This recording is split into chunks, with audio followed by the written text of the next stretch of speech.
damn!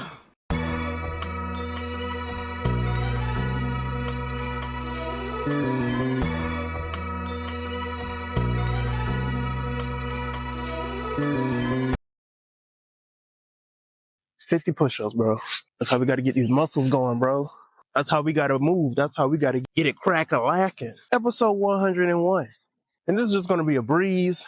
I'm going to try and get this through as smooth as possible. I'm not going to be out here for long. It feels really good out here. It's a nice breeze at the same time, but I don't want to be out here long enough for it to get warm. Flies start coming out. Those of y'all who down south, you know what I'm talking about. The topic of discussion is Jesus' love does nothing for me. And the reason why I'm making this podcast episode is because a lot of people out there feel like they need Jesus. They need a Bible. They need a religion. They need something in their life that can give them value. And instead of seeing value in themselves and value in their life, they have to look at something outside of themselves and fantasize about somebody loving them enough to have value in life. They have to fantasize about somebody outside of themselves that they've never seen before, that doesn't exist. They have to fantasize about an imaginary being loving them so that they can love themselves.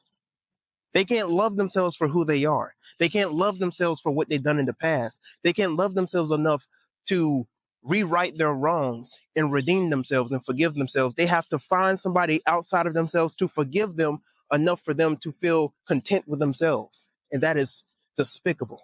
Despicable. That is disgusting. That how do you have to look for something outside of yourself to find value in yourself? You are a special divine being. You have value from the day you was born. You had value. You walk around in this world with a divine light, a divine spark in you that the world would love to see. But you're so scared because you're scared about how people might look at you, what people might say about you, how you might come off to other people, the relationships that you might break off when you let your light shine, when you crack out of that shell. What are you waiting for? If you don't act on for yourself, nothing else is going to happen. If you keep waiting on somebody to do something for you, nothing's going to happen for your life. So if this is controversial for you, I'm not rage baiting you. I'm not trying to make you mad. I'm just telling you my perspective on this topic. Jesus' love does nothing for me. Now, let me also make a disclaimer. I'm not coming at your religion. If you think I am, good. I don't care. But to the person who uses their mind, they understand where I'm coming from and they understand what I'm saying in this podcast episode. Jesus' love does nothing for me because from my perspective, I have come to the understanding that Jesus is not a historical nor a real character. He is not somebody that's going to be coming back to crack the sky open, and he is not coming back for your black ass. So when I understood that, when that was crystal clear in my mind, I followed suit. I began to understand that Christ is not somebody that's coming back in the sky. Christ is somebody that I have to find within. Christ is not somebody that I have to wait for to build a kingdom on earth. The kingdom is already here. I just got to tap in. And a lot of you Christians are not tapped in. A lot of you are so narcissistic. Y'all have your heads so far up your asses. Y'all don't even know where the kingdom's at. You don't even know how to cast your light to the world. Anytime that somebody even gives you a proper understanding of their experience with religion and Christianity, you immediately dismiss it. It doesn't even matter. And that's why a lot of people like us are falling away from Christianity, rightfully so, because we are starting to see the lies for what they are. A lot of Christians follow my platform because they see the lies for what they are, but they're very curious about what I have to say. So you in the woodworks, you watching me right now, and I'm glad that you're watching. Sit back and relax. Because as your mind begins to slowly unravel from all the indoctrination given to you, from all the lies that were given to you, you then start to see the light at the end of the tunnel. So please sit back and relax. Get uncomfortable. Get mad, because you should be mad. You should be frustrated at people lying to you for decades. You should be mad at people lying from the day that you were born. All your life, you may have been lied to about how life is and how God is and how you should see yourself. Get mad, get frustrated. I'm not doing this for rage bait. Get mad though. Get mad, get frustrated at the fact that people were never willing to be honest with you about your value. Get mad about people not motivating you or pushing you to be the best aspect of yourself, to just compromise and just get a good job and just be one of the good few, just be a good person, to compromise on your goals, to compromise on your standards, to compromise on your dreams. Get mad, get frustrated. You should be mad. You should be frustrated at the fact of the matter of this happening in your life. You feel me? You should get mad. I was mad. And just to give you a little backstory, when I deconstructed from Christianity when I was 17 years old, I was mad. I was completely enraged because how are you going to give me these lies? You lied to me about the tooth fairy, lied to me about Santa Claus, lied to me about how life was going to be. Only a certain amount of people that look like us can make this amount of money. Only certain people who can look like us can only be put into this type of box. Now, I'm not saying this is what my parents taught me. They always taught me to achieve my dreams, go for whatever I want and all these type of things. But was it pushed to me? You feel me? Was I really pushed to be the best that I could ever be? And like I said, this is not on my parents. This is not on the people who raised me, my grandparents and all these different things. But a lot of us were never pushed to that next goal. A lot of us weren't really given the true crystal clear view of life. The most upfront that our parents probably have ever been to us is about racism. That's it. Most of us were only given that talk to talk about police brutality and racism and just loving everybody, and people that look like us sometimes get the short end of the stick. And so we've been indoctrinated with always looking down on ourselves, always minimizing ourselves, always being put in the corner and not trying to put too much light on us. And we're children of the goddamn light. We're children of the fucking sun. That is so ironic to me. We are children of the sun. We are children of the light. We are the complete light of the world. Everything resurfaces around us. Everything is hip because of us. Everything started because of us. And we feel like we have to minimize ourselves in a room. We feel like that we have to change our vernacular when we talk to other people. We feel like we have to dress up differently and talk properly and move differently around other people who haven't even been here for that long. Who are those people? Use your brain. I ain't got time for a little sit down with that. But please understand, you are not the minority. There is no white supremacy. You are the supreme. You are an extension of the supreme. If anything is supreme, it is you. If anything has priceless value, it is you. But they have told you that without Jesus, you aren't valuable. Without Jesus, you're a heathen. You're a pagan. You're ugly. You're stupid. All these things they told you about yourself. All these things they have indoctrinated to program you to think of yourself. Was it true? When you thank God for slavery, what does that say about yourself? When you thank God that he utilized slavery so that you could try and get back in a relationship with Jesus Christ, what does that say about you? When you study your history about how they indoctrinated you and Christianized you and made you subordinate to the slave master through Christianity, what does that say about you? Not one of y'all own an Ethiopian Bible, so don't give me that bullshit. Not one of y'all practice Orthodox Ethiopian practices, so don't give me that bullshit. You practice a westernized, Eurocentric version of Christianity. You call upon the name of Jesus. That is not an African name. That is not an Ethiopian name. That is a Greek name. That is a European. That is an English name. And if you have such a personal relationship with Jesus, you would already know his actual original name. And wouldn't you think his original name hold a little bit more power than the English name that Europeans have transliterated and turned and flipped upside down? Just think about it. If you have a personal relationship with Jesus, don't you think he would introduce you to his actual name? Oh, his name is Yahshua. No, his name is Yahweh Shai. Y'all don't even know his goddamn name, but y'all claim that y'all have a personal relationship with him. He's black. No, it really don't matter what his color is. No, he's white. No, he has a little bit tan. Y'all don't even know what he look like, but you got a personal relationship with him? He's coming back in 2020. No, he's coming back in 2025. No, he's coming back in 2030. No, he's coming back in another 1,000 years. We really don't know. but you have a personal relationship with this man. You don't even know when he's coming back. And if he does come back, which he's not, but if he does come back, you won't even be able to recognize him. Matter of fact, if he was to come back with all the glamour, without the chariots and without the fiery sword and the robe being dipped in blood, if he was to come back as a regular person, you would not be able to tell him from anybody else. You would not be able to recognize him from anybody else in the world. But you know what happens whenever we see a long bearded, slightly tanned white man? There goes Jesus. You know what happens when we might see a slightly tanned, darker complexion, black haired, long bearded person? There goes Jesus. You know what happens when we might see a black man with a long beard and a big afro? There go black Jesus, which is really interesting how we like to label the original depictions of Jesus or the white and Eurocentric depictions of Jesus as Jesus, but then whenever it comes to how we look, it's black Jesus. Don't y'all find that is interesting? We look at the Eurocentric depictions of Jesus as the Son of God, and then we look at the black depictions of Jesus as the Son of Man. Let me explain.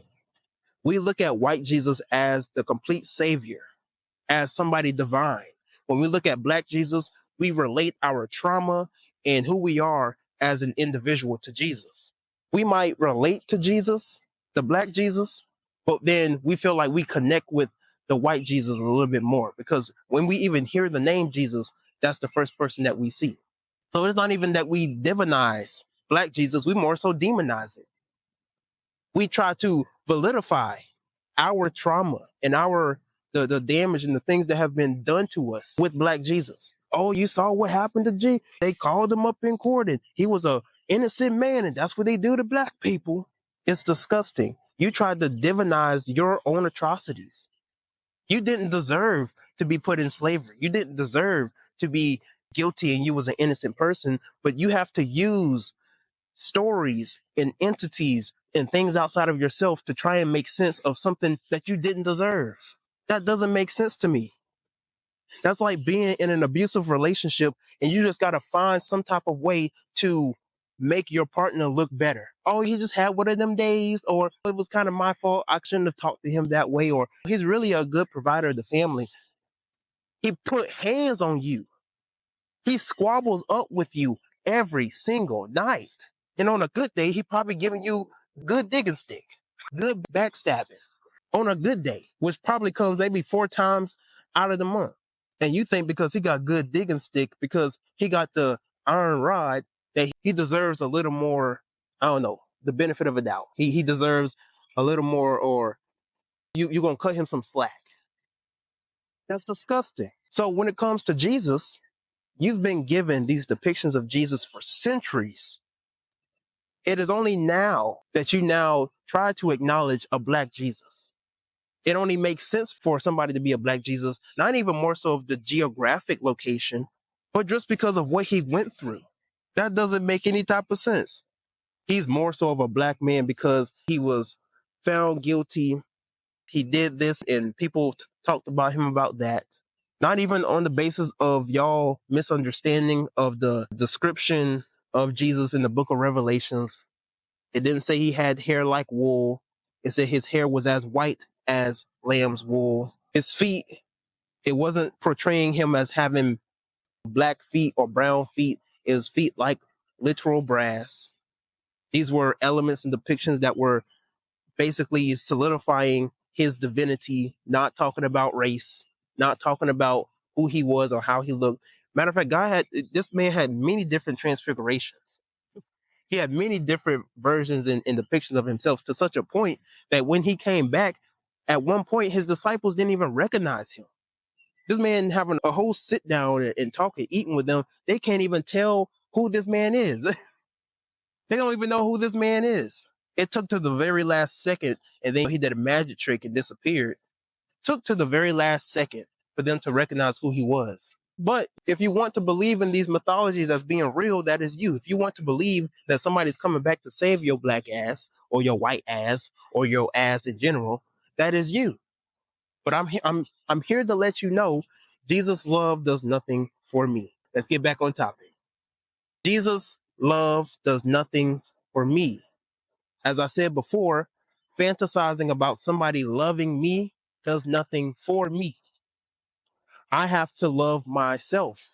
I can't distract myself from somebody else loving me. I can't distract myself from thinking about somebody else loving me. It has to be a little bit more than that. I need a little bit more out of life than that. That's what I need. So if it works for you, props to you. And I know there might be people in the comments, I'm going to pray for you, brother. I hope you find Jesus. There you go. I just let you know that I am.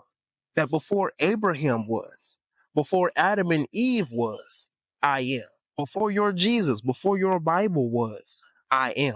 I want you to understand that we have been on this earth for hundreds of thousands of years before we even knew about a Bible. How do you credit these depictions of the Bible and these descriptions of God and Jesus and all these doctrines and things that were created merely 1,500 years ago?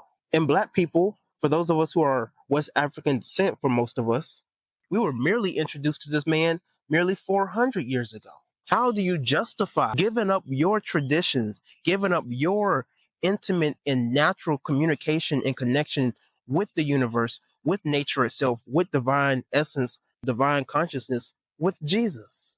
How do you do that? How do you, in your mind, feel like that was a proper choice to make? In the 19th century, you did it for survival. In the 20th century, you merely did for survival. You're in the 21st century now. All the knowledge and wisdom and understanding is at your feet, and you still choose to be ignorant. You still choose to look the other way. When are you going to get it through your mind that everything is about you? And that's not to be selfish. That's for you to have knowledge of self. That's for you to acknowledge the role that you play in this world. Because once you start to acknowledge who you are and you start to find that light within yourself, everything else can change around you as well. Most of what we see in this world is a projection from the mind.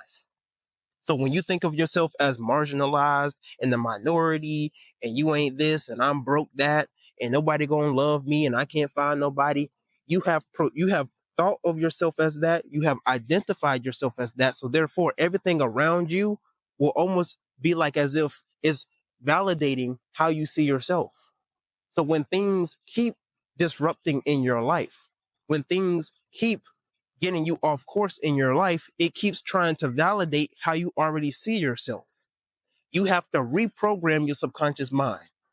Literally, you have to scrape everything that your parents may have said about you, that your significant others and your ex-lovers and your people that you used to be in relationships with and took advantage of you, everybody who mistreated you and told, that you was going to be nobody, that all these different things about you, right? You have to strip all of that away. You have to scrap all of that away, tear all of that away, and build a new house. But as long as you keep identifying with the false identity of yourself, because I want you to understand, you're not a sinner. I need you to understand that there is no need for you to be humble. There's no need for you to be the little ones or the tail or the last called. There's no need for you to look at yourself as dirt or as valueless. You don't get anywhere in life thinking of yourself as lesser than. And I don't know what it's going to take for you to understand that if you still can't understand that. Because the moment that I say I am God, some Negro has an issue with it. The moment that I say I am an extension of divine creation, I'm an extension of divine consciousness, and that I am just God playing as a human, and so are you, you can't even acknowledge it because you don't even feel that in yourself. I can't be God because look at how my life is going. I can't be God because I'm broke. I can't be God because I can't find nobody. I can't be God because every time I get in a relationship, somebody always has an issue with me. I can't be God because every time that I try to build a friendship, it always breaks apart. Every time I try to find a job, they always let me go. Every time that I try to get some money, it never works out my way. How can I be God, Tyrone? Because look at how you're thinking of yourself, Negro. You don't even love yourself enough to just be. You don't even love yourself enough to just love yourself and think highly of yourself. Can we start there? Can we start with just saying how much we love ourselves every day that we look in the mirror? Can we love ourselves enough to where we're going to hold ourselves accountable to going to the gym? We're going to hold ourselves accountable to achieving the dreams that we want. Can we start there? Some of y'all love to play victim. I can't be God because look at how my life is going. I can't be God because look at this and look at that. Have you tried? Not even tried. Have you attempted to challenge yourself? Because I guarantee you, if somebody had a blicky to your head and told you, I'm going to need you to stop doing what you're doing, to stop you from getting where you're going, or yet I'm going to pull the trigger, I guarantee you will be motivated instantly to getting your life back on course. Instantly. You don't push yourself as hard as you would like to, but you'll push yourself enough to get out of bed to go to work for another person. You'll get yourself out of bed enough to work 12 hours in a day, every day. You'll work yourself enough to get 2, 3 jobs, all these different things. You'll push yourself enough for other people, but you won't push yourself enough for yourself. That only contributes to how you see yourself. That only shows forth how you see yourself. Because why would you put in more effort for another man than what you put in for yourself? Hear me out. You're not going to hear this in church. I'm sorry. And Jesus ain't going to give you this message either. Hear me when I say this. Why would you put in more work for another man than what you would put in for yourself? Why won't you wake up at 4 or 5 o'clock in the morning so you can go to the gym? Why won't you wake up 4 or 5 o'clock in the morning so that you can work on your dreams, so that you can accomplish making content, so that you can accomplish being that artist, so that you can accomplish whatever it is that it may be? Why won't you put in the work? Why won't you sit down and really strategize? Where are you going to be in the next 4 years? Are you going to still be here? Because I can tell you good and damn well, I'm not going to be here. In 4 years, I might be on your television screen. In 4 years, I might be on Netflix. In 4 years, I most likely might be on Hulu. In 4 years, I might be on Amazon Prime. I won't be here because I see a vision and I have a vision and I see myself where I want to be. And I tell myself every single day where I'm going to be in the next 4 years. Every single day, I tell myself where I'm going to be. I told myself early this morning, I feel a breakthrough. I just know that somewhere deep down, I'm going to get all the money that I want. I'm going to be as wealthy as I want to be. I'm going to help my family out and get them out of the trenches and all these different things. I see it. I feel it. And even on days where I feel like shit, I still have to motivate myself and push myself for the vision. It's not always about how you feel. I can feel how I want. At the end of the day, if I make food, that food gets served and it's good for my body. Because it's more so about your actions and the work ethic and the plan than how you feel. I know feeling sometimes has to do partly with it. And if you can find ways to motivate yourself and make yourself feel good early in the morning, props. Do that. But you can't always go based on feeling. You have to go based on what you know and go based on the plan. Go based on the blueprint. If you don't get anything out of this podcast, please get this. That when I tell you that Jesus' love does nothing for me, I am not taken away from the message of Jesus. I am not taken away from the gospel that was preached in the mythology of the gospels. I am more so adding on to myself. I'm actually more so aligning with the gospel. I'm more so aligning with the message about the kingdom of heaven because I understand that the kingdom is within me. The light is within me. God is within me. I don't need to go to church. I don't need to read a Bible. I don't need to give my life to Jesus in order to find that value. I'm already that value. It's not about me trying to find consciousness. I have become aware of my consciousness. And that's frightening for people. That's why anytime that you preach this message, everybody discard it because we've always been conditioned at not loving ourselves. We feel more comfortable being a servant than being God. We feel more comfortable being a slave than being God. We feel more comfortable being Jesus' bridegroom than being the leader. That's an Ayo moment. I don't even know why you would be proud of calling yourself as a man, especially as Jesus' bridegroom. Like, do you really feel good about yourself saying that? For an example, whenever I tell people about how God has to have masculine and feminine, there has to be a mother God and a father God. And then there'd be some stupid Negro come out the blue talking about, we're Jesus' bridegroom. So you wear the dress in the relationship is what you're telling me. That's what you're telling me. You're Christ's bridegroom, that Jesus is coming back for his bride. You like to wear the dress, you like to wear the panties in the relation. I see how Jesus is moving. And when you look at some of the depictions of Jesus, it kind of makes sense. I'm just saying. Don't get mad. Don't attack. I'm just saying. But I'm saying, essentially, I don't need to fantasize about another man loving me to value myself. And I want y'all to really hear me when I say that. I want, if you are a Christian, if you are currently deconstructing, if you currently have deconverted, I want you to really think about that when you go to sleep. I want you to think about that throughout your day. If you're listening to this early in the morning or maybe in the middle of your day, you don't need to fantasize about somebody loving you to love yourself. And even to your physical life, and if you want to be a little realistic, you don't need somebody else to love yourself either, because that's a very toxic relationship, and you would agree. And even in the Bible, it tells you it's not about that we love Christ, but that Christ loved us first. So all of this is just dependent about Jesus loving you, and he died for you, and he put his life on the line for you, and he's giving you all these gifts. But to me, that doesn't do anything for me. To me, he's doing all of this stuff for me, and I didn't ask for it. If we're going to take these depictions and these stories literal, there could have been hundreds of different ways for this God to forgive me. Hundreds of ways. He could have ended the problem of sin in the Garden of Eden right then and there. He could have told Adam and Eve, hey, I want you to bathe yourself in this particular river. I want you to bathe yourself in this particular pool. And I want you to say this divination.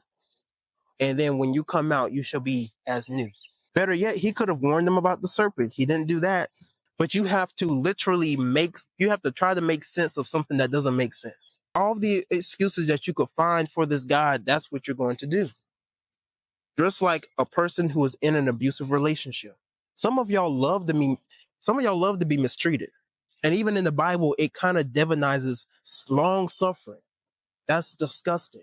And I have to let you know that is disgusting, because nobody else is going to tell you that's disgusting. I'm not trying to say that you shouldn't go through trials and tribulations. I'm not trying to say that your journey in life won't get hard, right? I'm not telling you that when life is challenging, that all of a sudden you give out, or that you should look down upon yourself. I'm not trying to take away from a certain act or something that is actually required of your journey in life. What I'm saying is that you don't have to divinize it. What I'm saying is that you don't have to try and add this narrative that, oh, you deserve this. You feel me? Now, like I was saying before, sometimes you go through hard things so that you can come back stronger. Sometimes you fall down 6 times so that you can come back up 7 times. What doesn't kill you make you stronger. All those types of things.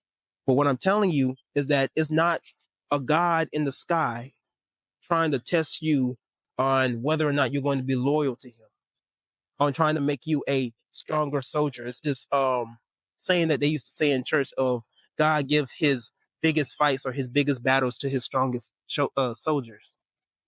You don't have to go through that stupid narrative. That is not the basis of you and what you are going through currently in your own personal life. If you have to give that narrative to your life in order to find value in the things that you're going through in life, I just have to question how you see yourself. No, there's no God in the sky testing you and putting you on these different trials so that you can love him more. Nobody that truly loves you will put you through long suffering so that you can show forth more love to him. And that's what a lot of us Black people do. We try to demonize our long suffering because that's what it says in the Bible. Oh, we're going to keep loving our enemies because that's what Jesus says. Love your enemies and do good to those who despitefully use you. Oh, we're going to keep on striving. We're going to keep on going through what we're going through. Just Lord, forgive them, for they know not what they do. And I want you to really look at how Black people serve Jesus and how other people serve Jesus. And I want you to really think to yourself, what type of Christianity do Black people practice? Not from Africa. It's not from Ethiopia. It's not from Egypt. It's not from their ancestors. They practice a certain practice of Christianity, a certain version of Christianity. And mind you, most Black people are Baptists, which is very telling because it was the Southern Baptist Convention that pushed slavery down the South. We'll savor that for another time, for another day. But it's very telling that when it comes to Black people and how they serve Jesus, they are looking for heaven in the sky, in the sweet by and by, and singing about going to the sweet by and by. But when it comes to the people on this earth, when it comes to white people and Caucasians, they have found their heaven on earth. They have made it they have made up in their mind that we are going to build for our generations. We are going to build for our grandchildren. And if we got to take land and if we got to take these different things from different people and manipulate them, we will do so, just as the Israelites did, because we are the chosen people. We are the children of Zion. And a lot of them thought this. A lot of Europeans went throughout the world seeing themselves as the master race. And they utilize the Bible and say, we are the children of Zion. And as it says in the Bible, they shall inherit the earth. We shall inherit the earth. That's how they thought. But they told black people, you just do well being a good servant of the Lord. Don't think too highly of yourself. No, don't think of yourself as trying to get rich and wealthy. How many black people have this mindset that it's okay to be poor because they think Jesus was poor? There's a lot of black people. You might have parents today that feel like, oh, it's okay that I live this way because Jesus didn't have too much on his hands either. That is sick. You feel good being poor because you feel like your God was poor. That might be another reason why I can't get on with the Jesus train. I want my God to be rich. But some people, they will literally validate their life status, whether it's being poor, whether it's being broke, whether it's not having good expenses or good financial support or not having a good house, because they feel like, oh, well, Jesus didn't have too much, so I guess it's good that I don't have too much either. In a way, that's not even biblical. In a way, biblically, you're supposed to have riches upon riches, durable riches that you're supposed to save up for your children's children. That's what a good man does. That's what it says in the Bible. But it's just very telling of how black people practice Christianity and how other people practice Christianity. And these are just things I want you to just think about in your mind. These are things that I just want you to really bring back home with this topic of discussion, that I don't need Jesus to love myself. I don't need Jesus' love to have value in myself. I don't need it. And like I said before, not a disrespect to your religion. It's not a disrespect to you either. But I have to break down and I have to tear down and I have to literally analyze the things that a lot of us have been programmed to believe in. And if it means that your religion has to get the rod, so be it. If it means that your savior is in my way and he has to get put down and never come back up, so be it. I tell people all the time, it is my mission to have my neck or have my foot on that man's neck to a point where he won't come back up. Because when you study the things that have happened upon the name of Jesus, the things that have happened upon the depictions and the imagery of Jesus, you will understand my passion. You would understand my frustration. You would understand my mission. It is okay for us to talk about the metaphysical stuff and the occult stuff and talk about how we're God and all these different things, but we can't get that in if the house is still up. We can't get that type of information in until we tear down the old house. And of course, I understand that all of us weren't meant to get this information. But for those of us who I can reach out to, at least, for those of us who I can at least give questions here and there and some critical thinking here and there and some compatible arguments here and there, at least let me reach out to you for a couple of minutes.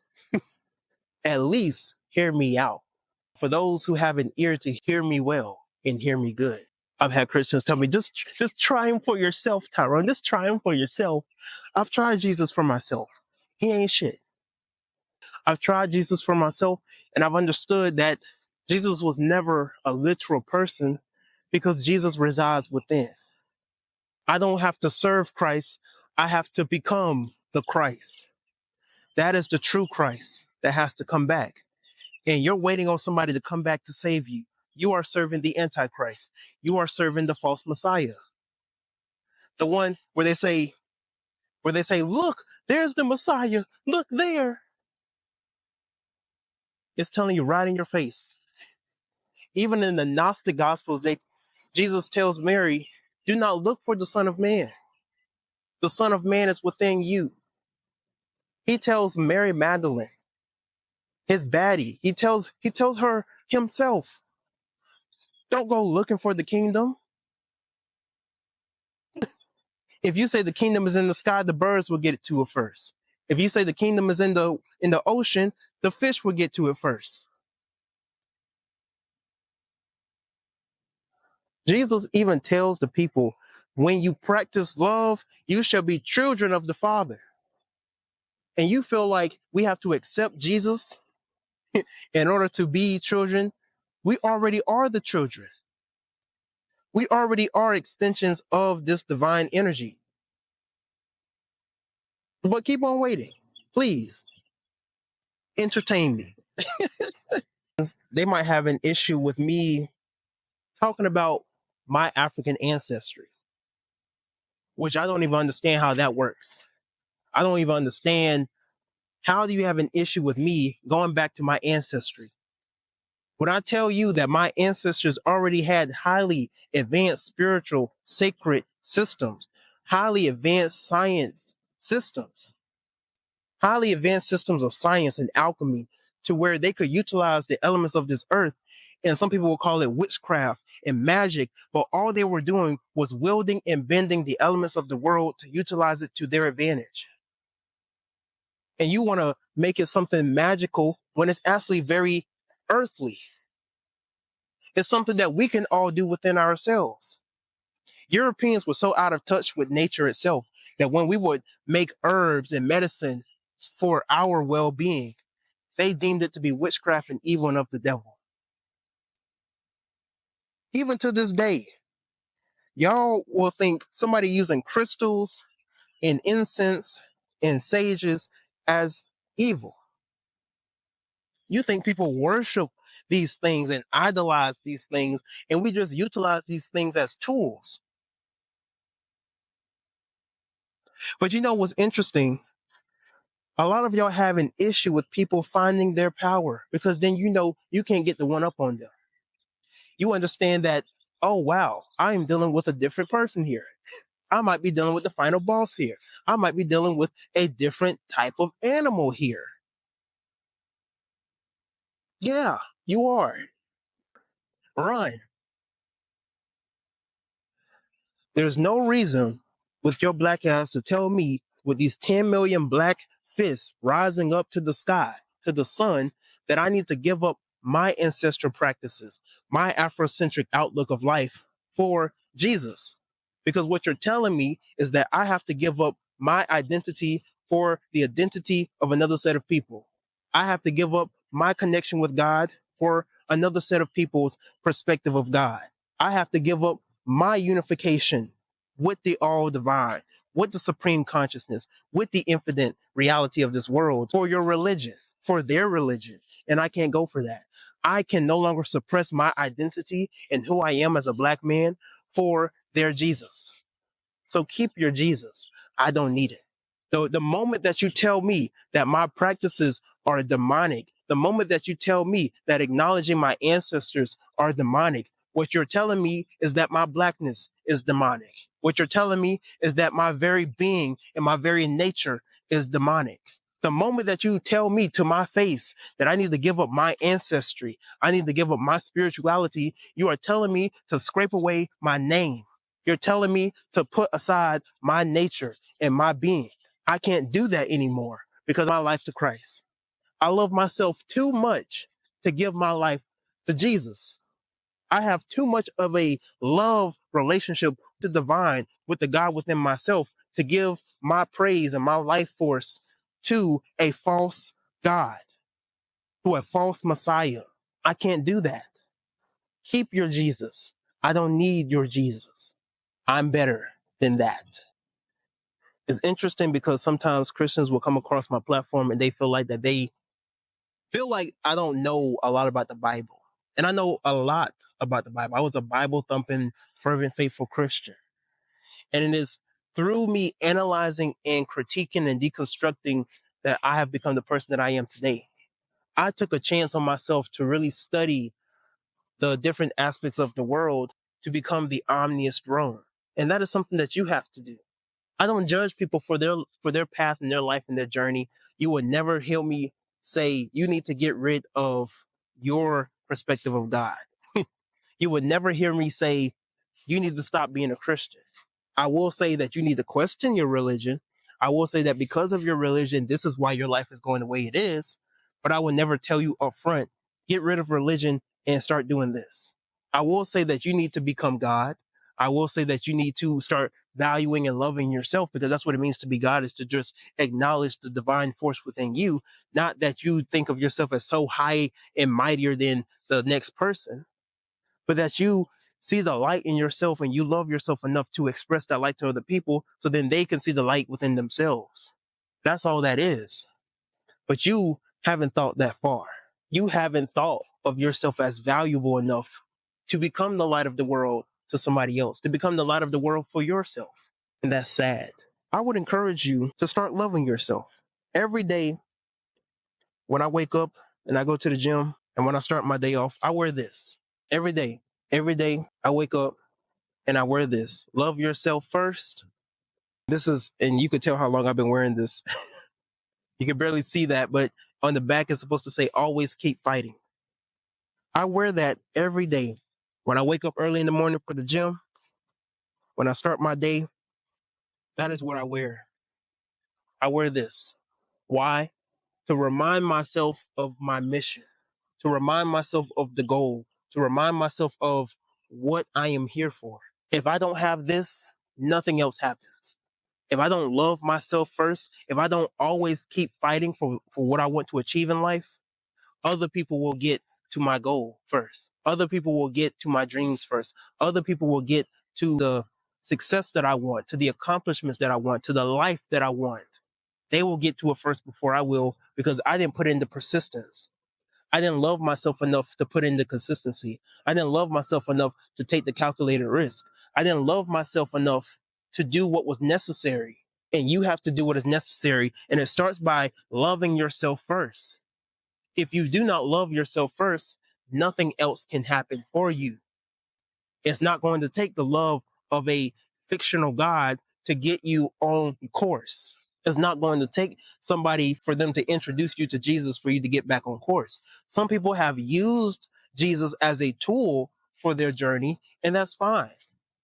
That doesn't work for me. I rather acknowledge who I am. I rather acknowledge the ancestral practices and the paths that have already been put in place for hundreds of thousands of years, and create my own path from learning from those paths and choose to live accordingly.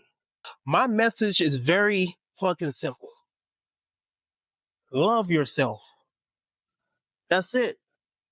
It's not about you worshiping a God. It's not about you being a devil worshiper. I'm not telling you to submit yourself to a different religion. It's loving yourself. Everything starts with you. If you do not put yourself first, nothing else can happen. If you do not prioritize yourself first, nothing else can happen. You can thank God for everything that happens in your life, but at the end of the day, everything happens because of you. That is for your good and for your bad.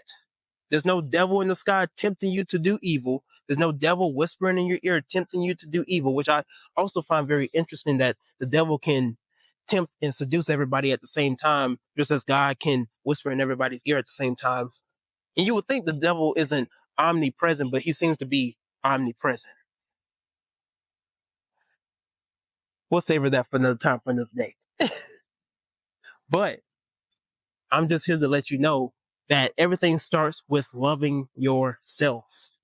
Once you love the flaws and the perfections of yourself, you can love the flaws and the perfections in other people. And when you can love the flaws and perfections in other people, people can then resonate with you. They can then identify with you. They can then build relationships with you. They can be more upfront and honest with you. And then the transformation starts to happen. This is the perception of letting your light so shine that men may see their good works and glorify the Father that is in heaven. The Father is supreme consciousness. The Son is the supreme logos. The Mother, the supreme feminine, is supreme thought. And that's what makes who you are, as the arm, leg, arm, head, as the Allah, as the all within all. For reference, I had a nigga tell me that I was fat. Like, what? Nigga, what about this? What about this is fat? Yeah, I still got some defining to do. I still gotta get a little more shredded. But what about this is fat? I wish y'all could see the back. I wish y'all could see the back. Like, I wish y'all could see this. What you thought? You thought because I got the little cheeky cheeks going on right here that I was just a nobody. You'll do anything to hate on me. I guarantee you, when I start looking like Michael B. Jordan, it is over for you niggas. Because all your women gonna be coming to me. Could you imagine a devil worshiping nigga taking your girl? Ooh, you gonna lose your shit. You know how many times I wake up early in the morning and I get one of the most disgusting comments from a Christian. Every day I wake up and I get motivated.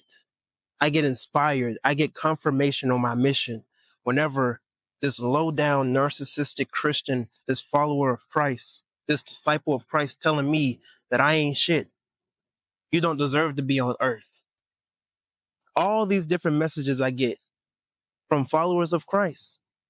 And while you will proclaim to me that these aren't true followers of Christ, I don't see Jesus trying to clean up these acts. Just keep on waiting. I don't have time to wait. So I have to protect my energy and I have to keep striving for my goal. When I tell the world and when I'm speaking out loud and I tell Jesus, this doesn't follow suit to your mission, does it? This is not drawing me closer to you.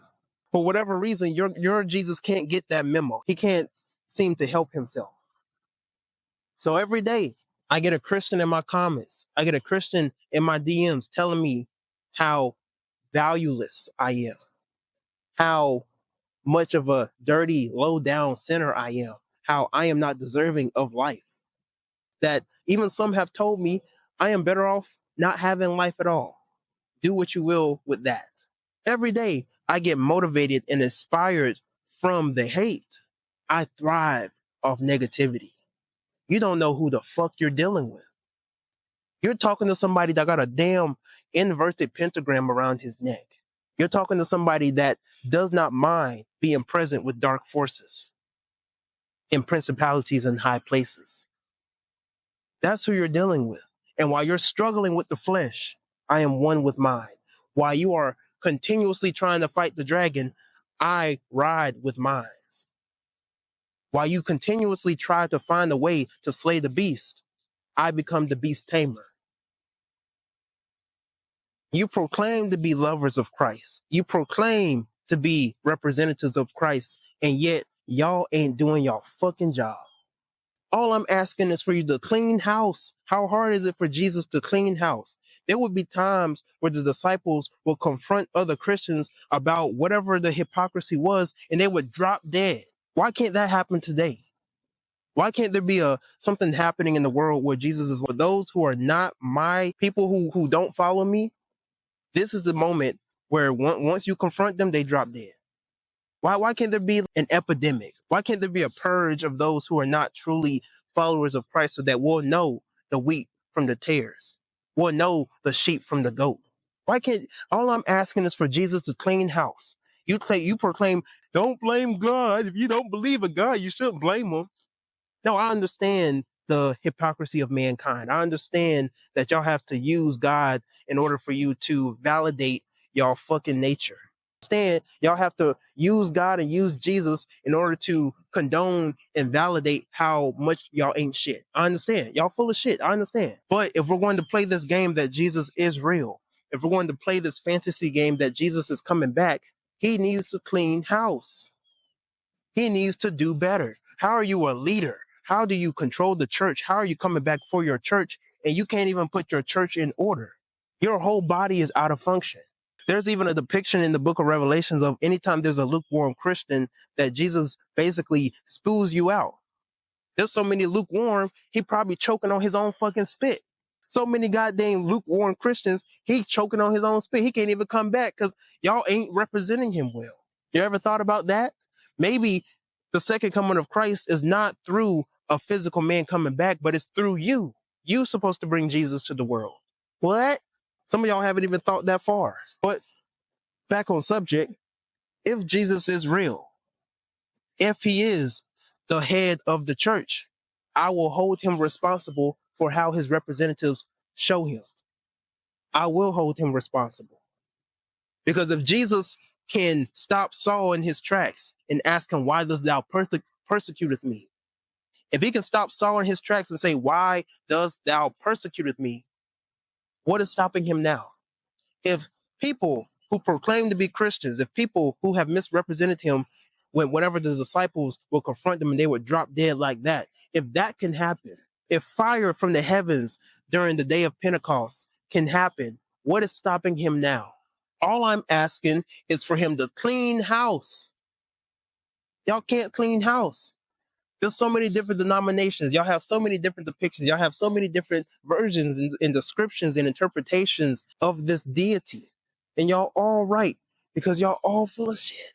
What is it going to take for you to be real with yourself? What is it going to take for you to be honest with yourself? And I understand. You ain't never heard a nigga talk like this. I get it. Y'all never heard a nigga talk like this. Y'all never heard a black man say, I don't need Jesus. You never heard that before. I understand. I get it. You never heard a black man say, I don't need Jesus. That frightens you. That startles you. Something upsets you in your spirit when you hear that. You think I'm playing a game on you, but the truth still remains. So I will leave with you on this. Till Jesus cleans house, till Jesus confirms the right from the wrong, I will put all of y'all in the same bunch. Y'all are all in the same snake pit. Don't concern yourself with me. You dealing with the wrong person. Your focus is off. You shouldn't be trying to convert me. You should be trying to clean house first. Doesn't that make a little more sense for you to clean house instead of trying to convert people? You should concern yourself with cleaning house. You should deal with the people who proclaim to be Jews and are not and are the synagogue of Satan. You should concern yourself with your brethren and your sisterins and your babes in Christ and all these different things. You should concern yourself with the people who are misrepresenting Christ. You should concern yourself with the people who have the spirit of what they call the Antichrist.